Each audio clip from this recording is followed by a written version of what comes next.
اعوذ باللہ من الشیطان الرجیم بسم اللہ الرحمن الرحیم والعصر ان الانسان لفی خسر الا الذین آمنوا وعملوا الصالحات وتواصوا بالحق وتواصوا بالصبر۔ عزیزان محترم، 1418 ہجری کے آغاز پر ایک بار پھر ہمیں مجتمع ہو کر افہام و تفہیم کا موقع مل رہا ہے۔ ہماری صدیوں پرانی روایت ہے کہ ہم نئے سال کا آغاز خوشی سے نہیں کرتے بلکہ غم سے کرتے ہیں۔ ہماری اس روایات پر 1418 ہجری کا ڈوبتا ہوا سورج بھی گواہ ہے اور 1418 ہجری کا طلوع کرتا ہوا چاند بھی گواہ ہے۔ ہم نے کبھی نئے سال کے آغاز کو دعاؤں سے شروع نہیں کیا۔ ہم اس دن دعائیں بھی مانگ سکتے تھے، لیکن ہم کیا کریں کہ ہمارے علم میں ہے کہ اس مہینے میں رسول پاک صلی اللہ علیہ وآلہ وسلم کا نواسہ بھوکا پیاسا شہید کیا گیا۔ تو اب ہمیں بتاؤ کہ ہم نئے سال کو دعاؤں سے کیسے شروع کریں، یا رسول پاک صلی اللہ علیہ وآلہ وسلم کی تعزیت سے شروع کریں؟ یہ مرحلہ فکر میرے سننے والوں کے لیے بڑا نازک ہے۔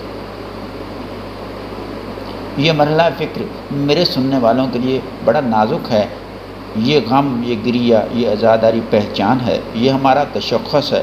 ہم اگر زندہ ہیں تو اس عزاداری کے سبب، اور ہم اگر باقی ہیں تو اس گریہ کے سبب، اور ہم ماضی میں اقتدار اور ملوکیت کی لٹکتی ہوئی تلواروں کے باوجود اپنے آپ کو بچا کر حال تک لے آئے۔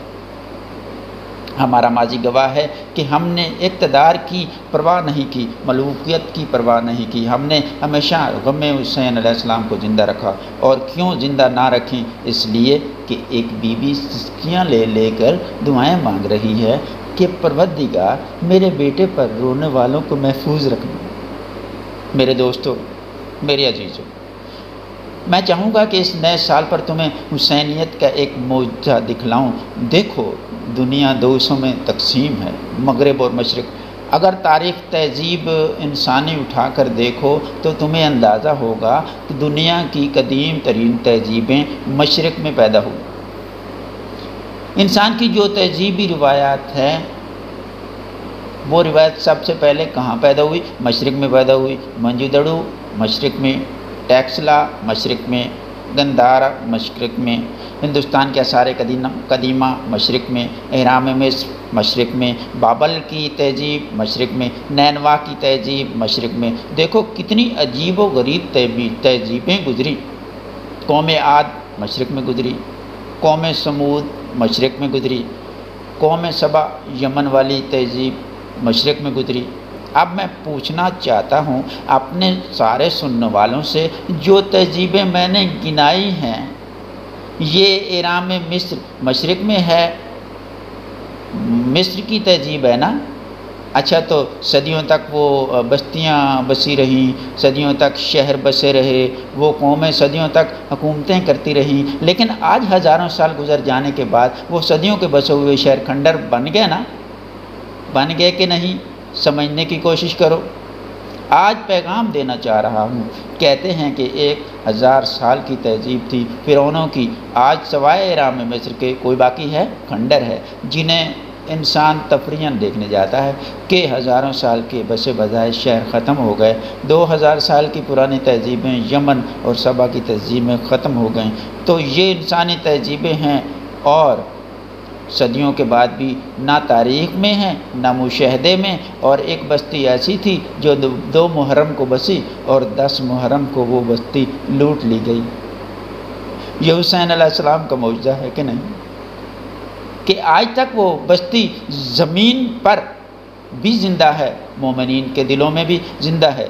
چاند 1418 ہجری کا کل شب میں طلوع کر گیا، اور سورج 1418 ہجری کا کل شام کو ڈوب گیا، اور نئے سال کا آغاز ہو گیا۔ چاند تم نے بھی دیکھا ہوگا، چاند میں نے بھی دیکھا۔ 1418 ہجری کا چاند، پہلی رات کا چاند تم نے بھی دیکھا، لیکن کبھی تم نے غور کیا؟ اب دیکھو، میں مقتل سے نہیں بول رہا ہوں، میں مقتل سے نہیں پڑھ رہا ہوں، میں مقتل سے خطابت نہیں کر رہا ہوں۔ نفسیات کی بات ہے کہ حسین علیہ السلام کی پیدائش کے بعد اس چاند کو کبھی زہرا سلام اللہ علیہ نے بھی دیکھا ہوگا۔ حسین علیہ السلام کی پیدائش کے بعد اور کربلا کا واقعہ باپ سے سننے کے بعد کبھی اس چاند کو زہرا سلام اللہ علیہا نے بھی دیکھا ہوگا اور یہ سوچا ہوگا محرم کا یہ چاند نکلے گا مگر میرا چاند گہن میں چلا جائے گا، میرے پاس الفاظ نہیں ہیں کہ میں شہزادی کی حسرتوں کو اپنے لفظوں میں بیان کر سکوں۔ زینب سلام اللہ علیہا کو پہچانتے ہو نا؟ کربلا کے پہلے بھی زینب سلام اللہ علیہا نے یہ چاند دیکھا ہوگا، تو دعا مانگو۔ مجھے نہیں معلوم کہ وہ بیمار بیٹی جسے مدینہ چھوڑ کر گئے تھے، جب اس نے مدینہ میں چاند محرم کا چاند دیکھا ہوگا تو کس قسم کی دعا مانگی ہوگی۔ شاید کہا ہو پروردگار میرے مسافروں کی خیر ہو۔ یہ چاند رباب نے بھی دیکھا ہوگا۔ مجھے کچھ نہیں معلوم مگر اتنا معلوم ہے سید سجاد جب محرم کا چاند دیکھتے تھے تو امامے کو اتار کر رکھ دیا کرتے تھے۔ بس میرے عزیزو اب اس سے زیادہ گفتگو نہیں کروں گا، مجھے آگے جانا ہے۔ سید سجاد علیہ السلام محرم کا چاند دیکھ کر اپنے امامے کو اتار کر رکھ دیا کرتے تھے۔ علی ابن موسیٰ رضا سلام علیہ السلام محرم کا چاند دیکھنے کے بعد ننگے پاؤں چلتے تھے راستوں میں، اور جب کسی نے سید سجاد علیہ السلام سے پوچھا فرزند رسول صلی اللہ علیہ وآلہ وسلم محرم کے لیے اتنا احترام، تو رو کر کہنے لگے اگر کسی کا کوئی شخص گم ہو جائے تو وہ پوری زندگی تلاش کرتا ہے، ارے مجھ سے کیا پوچھتا ہے؟ میری آنکھوں کے سامنے 18 جوانان بنی ہاشم شہید کیے گئے۔ دنیا پوچھتی ہے کہ کب تک رو گے؟ ہم سے سوال ہے کب تک رو گے؟ ہمیں رونے دو، تمہاری بقا ہمارے رونے میں ہے، اگر ہم چپ ہو گئے تو تم رو گے۔ یہ رونا علامت ہے، تہذیب ہے، ثقافت ہے، رونا شعار زندگی ہے، رونا تہذیب غم ہے، رونا معیار انسانیت ہے، رونا فطرت انسانیت ہے۔ یہ رونا حسین علیہ السلام پر نہیں ہے بلکہ حسین علیہ السلام کی مصیبتوں پہ ہے۔ میرے مولا نے کہا تھا مجھے رلا رلا کے قتل کیا گیا۔ میرے مولا عاشور کے دن کبھی عباس پر رویا، کبھی علی اکبر کی لاش پر رویا، کبھی یون محمد کی لاشوں پر رویا۔ تو یہ رونا سیرت حسین علیہ السلام، حسینیت کی یاد ہے، اور یہ حسینیت ہے کہ اگر کربلا بپا نہ ہوتی تو نہ انسان سمجھ میں آتا، نہ قرآن سمجھ میں آتا۔ اگر حسین ابن علی عاشور کے دن کربلا میں قربانیاں پیش کرتے تو نہ انسانیت سمجھ میں آتی، نہ قرآن سمجھ میں آتا۔ قرآن کو بچایا حسین علیہ السلام، انسانیت کا تعارف کرایا حسین علیہ السلام۔ بس میں اپنے موضوع سے متصل ہو گیا۔ میرے سننے والے کے ذہن میں یہ موضوع ضرور ہوگا، انسان، معاشر و قرآن۔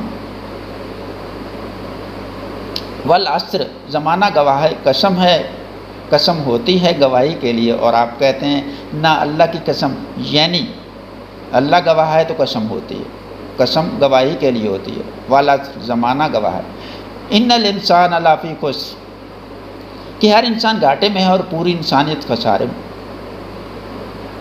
الا الذین آمنوا وعملوا الصالحات، بس وہ لوگ خسارے سے بچے ہوئے ہیں جو ایمان لائے، جنہوں نے عمل صالح کیا،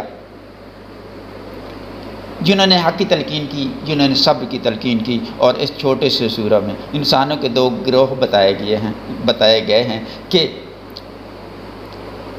جو خسارے میں ہے اور دوسرے وہ جو خسارے سے بچے ہوئے ہیں۔ پھر سنیے، دو گروہوں میں انسانوں کے ایک گروہ خسارے میں ہے، گھاٹے میں ہے، نقصان میں ہے، اور دوسرا گروہ نفع میں ہے، فائدے میں ہے اور خسارے سے بچا ہوا ہے۔ اللہ نے کیا کہا اس بارے میں؟ ہر انسان خسارے میں ہے سوائے اس کے جو مومن ہیں، عمل صالح کرتے ہیں، حق کی تلقین کرتے ہیں، صبر کی تلقین کرتے ہیں۔ یہی تو کہا ہے نا، یعنی پوری انسانیت کو بنیادی طور پر اللہ تعالیٰ نے کہا۔